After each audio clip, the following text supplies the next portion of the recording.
നമ്മുടെ ഫോണിലെ dial pad open ചെയ്താൽ 1 എന്ന അക്കത്തിനൊഴികെ ബാക്കി എല്ലാ അക്കങ്ങൾക്കും താഴെ ഇംഗ്ലീഷ് ആൽഫബറ്റ് നൽകിയിരിക്കുന്നത് കാണാം. എന്തിനാണ് ഇങ്ങനെ ആൽഫബറ്റ് നൽകിയിരിക്കുന്നത് എന്നുള്ള കാര്യം നിങ്ങൾക്ക് അറിയില്ലെങ്കിൽ അത് ഞാൻ ഇന്നത്തെ വീഡിയോയിൽ പറഞ്ഞു തരാം. അതുപോലെ തന്നെ നമ്മുടെ മെസ്സേജ് ആപ്ലിക്കേഷനകത്തിപ്പോൾ ജെമിനി ആപ്പിൻ്റെ ഓപ്ഷൻ വന്നിട്ടുണ്ട്. അതുകൊണ്ടുള്ള പ്രയോജനം എന്താണെന്നും ഇന്നത്തെ വീഡിയോയിൽ പറഞ്ഞു തരാം. അപ്പോൾ ഈ രണ്ട് കാര്യങ്ങളാണ് ഇന്നത്തെ വീഡിയോയിൽ ഉൾപ്പെടുത്തിയിരിക്കുന്നത്. അപ്പോൾ അതിൻ്റെ കൂടുതൽ വിശദാംശങ്ങൾ വീഡിയോയിൽ കാണാം. ഫോണിലെ ഡയൽ പാഡ് ഓപ്പൺ ചെയ്തിട്ട് നമ്മൾ എന്തെങ്കിലും നമ്പർ ടൈപ്പ് ചെയ്യുന്ന സമയത്ത് റിലേറ്റഡ് ആയ നമ്പർ മുകളിൽ വരുന്നത് കാണാം. സത്യത്തിൽ ഇങ്ങനെ വരുന്നത് റിലേറ്റഡ് ആയ നമ്പർ മാത്രമല്ല, നമുക്ക് ഡയൽ പാഡ് ഉപയോഗിച്ച് വ്യക്തികളുടെ പേരും സെർച്ച് ചെയ്തെടുക്കാൻ പറ്റും. ഉദാഹരണത്തിന് ഈ ഡയൽ പാഡിൽ നിരവധി ആൽഫബറ്റുകൾ കാണാം. എനിക്ക് രാജേഷ് എന്ന വ്യക്തിയെയാണ് സെർച്ച് ചെയ്യേണ്ടതെങ്കിൽ R എന്ന ഇംഗ്ലീഷ് ആൽഫബറ്റ് വരുന്നത് 7 എന്ന നമ്പറിലാണ്.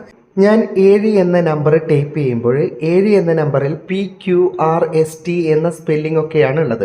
അവരുടെ പേരുകളൊക്കെ എനിക്ക് മുകളിൽ ലിസ്റ്റ് ചെയ്ത് വരും. ഇനി രാജേഷ് എന്നാണല്ലോ, അപ്പോൾ രണ്ടാമത്തെ നമ്പറിലാണ് A എന്ന അക്ഷരമുള്ളത്. അപ്പോൾ 2 എന്ന് കൂടി ഞാൻ ടൈപ്പ് ചെയ്യുന്നു.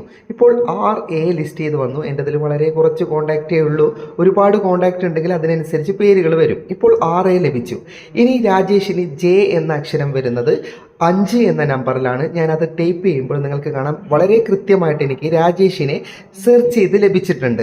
കോൺടാക്റ്റ് ഓപ്പൺ ചെയ്തിട്ട് ഒരു വ്യക്തിയുടെ പേര് സെർച്ച് ചെയ്തെടുക്കുന്നതിന് പകരം ഡയൽ പാഡ് ഓപ്പൺ ചെയ്തിട്ടും ഇതുപോലെ നമുക്ക് വ്യക്തികളെ സെർച്ച് ചെയ്ത് കണ്ടെത്താൻ സാധിക്കുന്നതാണ്. ഇത് ശീലിച്ചു കഴിഞ്ഞാൽ വളരെ എളുപ്പമാണ്. പണ്ടത്തെ കീപാഡ് ഫോണുകളിലൊക്കെ ഇങ്ങനെയാണ് നമ്മൾ വ്യക്തികളെ സെർച്ച് ചെയ്യാറ്.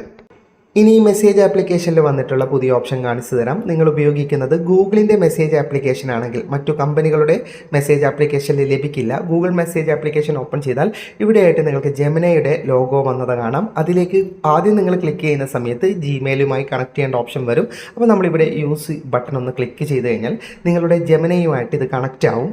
ആദ്യമേ പറയാം, ഇതുകൊണ്ട് നമുക്ക് വലിയ പ്രയോജനങ്ങളൊന്നുമില്ല. എങ്കിലും നമുക്ക് ജെമിനി ആപ്പ് ഓപ്പൺ ചെയ്യാതെ മെസ്സേജ് ആപ്ലിക്കേഷനകത്ത് ആവശ്യമുള്ള കാര്യങ്ങളൊക്കെ ജെമിനിയെ കൊണ്ട് ചെയ്യിപ്പിക്കാൻ നമുക്ക് ഈ ഓപ്ഷൻ ഉപയോഗിക്കാൻ സാധിക്കും. ഇപ്പോൾ ലീവ് ലെറ്റർ, അതുപോലെ തന്നെ ആർക്കെങ്കിലും മെസ്സേജ് അയക്കേണ്ട മാറ്ററുകൾ, അതുപോലെ തന്നെ ബർത്ത്ഡേ വിഷസ്, എന്താണ് നമുക്ക് ആവശ്യമുള്ള മാറ്ററുകൾ അത് നമുക്ക് ലളിതമായ പ്രോംപ്റ്റ് കൊടുത്തിട്ട് ഏത് ഭാഷയിലും എഴുതിപ്പിക്കാൻ പറ്റും. ഞാൻ സുഹൃത്തിന് വേണ്ടിയിട്ട് ഇംഗ്ലീഷിൽ ബർത്ത്ഡേ വിഷസ് എഴുതാനുള്ള മാറ്ററാണ് ചോദിച്ചിട്ടുള്ളത്. നിങ്ങൾക്ക് കാണാം അതിൽ എങ്ങനെയാണ് എഴുതേണ്ടത്, അതുപോലെ തന്നെ മാറ്ററും അതിൻ്റെ അർത്ഥവും എല്ലാം വിശദമായിട്ട് എനിക്ക് നൽകിയിട്ടുണ്ട്. വേണമെങ്കിൽ നമുക്ക് ഇത്തരം മാറ്ററുകൾ കോപ്പി ചെയ്തിട്ട് ഡയറക്റ്റ് അയച്ചു കൊടുക്കാം, അല്ലെങ്കിൽ ഇതിൽ നിന്ന് മനസ്സിലാക്കിയിട്ട് നമുക്ക് മെസ്സേജുകൾ അയക്കാൻ സാധിക്കും. അതുപോലെ നമുക്ക് മനസ്സിലാകാത്ത മെസ്സേജുകൾ വന്നിട്ടുണ്ടെങ്കിൽ അത് സ്ക്രീൻഷോട്ട് എടുത്ത് നേരെ ഇതിലേക്ക് നൽകിയിട്ട് നമുക്ക് അതിനെക്കുറിച്ച് ചോദിക്കാം. അതിൽ മറുപടി എഴുതണമെങ്കിൽ നമുക്ക് മറുപടി എഴുതിപ്പിക്കാം. അങ്ങനെ ഒരുപാട് പ്രയോജനങ്ങൾ മെസ്സേജിനകത്ത് നമുക്ക് ഉപയോഗിക്കാൻ സാധിക്കുന്നതാണ്.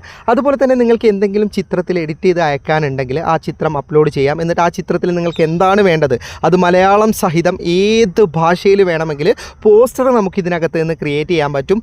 ചിത്രവും പ്രോംപ്റ്റും എഴുതി അയച്ചു കഴിഞ്ഞാൽ അല്പസമയം ഒന്ന് കാത്തിരിക്കണം. എന്നിട്ടാണ് നിങ്ങൾക്ക് മറുപടി വരിക. എന്തായാലും മറുപടിയായിട്ട് ലഭിക്കും. പിന്നെ ചിത്രം നിർമ്മിക്കുന്നതിൽ ലിമിറ്റേഷൻ ഉണ്ട് കേട്ടോ. ഒരു ദിവസം 3 or 4 ഒക്കെ നിർമ്മിക്കാൻ പറ്റുള്ളൂ. ഇപ്പോൾ നിങ്ങൾക്ക് കാണാം ഞാൻ പ്രോംപ്റ്റ് നൽകിയ പ്രകാരം എനിക്ക് മലയാളത്തിലുള്ള പോസ്റ്റർ നിർമ്മിച്ച് തന്നിട്ടുണ്ട്. അതും മാത്രമല്ല, നമുക്കിനി പുതിയതായിട്ടൊരു ചിത്രം ക്രിയേറ്റ് ചെയ്യണമെങ്കിൽ ജെമിനി ആപ്പിൽ ചെയ്യുന്നത് പോലെ തന്നെ ലളിതമായ പ്രോംപ്റ്റുകൾ നൽകിയാൽ മതി. മലയാളം അടക്കമുള്ള എന്ത് പോസ്റ്ററുകളും ക്രിയേറ്റ് ചെയ്യാം. ഇതുപോലെ നമുക്ക് മെസ്സേജ് അയക്കാൻ ആവശ്യമുള്ള കാര്യങ്ങളുണ്ടല്ലോ, അത്തരം കാര്യങ്ങളൊക്കെ ജെമിനി ഉപയോഗിച്ച് നമുക്ക് ഇനി മുതൽ മെസ്സേജിനകത്ത് നിന്ന് തന്നെ ചെയ്യാൻ സാധിക്കുന്നതാണ്. അതുകൊണ്ട് തന്നെ ജെമിനി ആപ്പ് ഓപ്പൺ ചെയ്തിട്ട് അതിനകത്ത് നിന്ന് ചെയ്തിട്ട് നേരെ മെസ്സേജിലേക്ക് വരേണ്ട ആവശ്യമില്ല എന്നതാണ് ഇതിൻ്റെ പ്രാധാന്യം.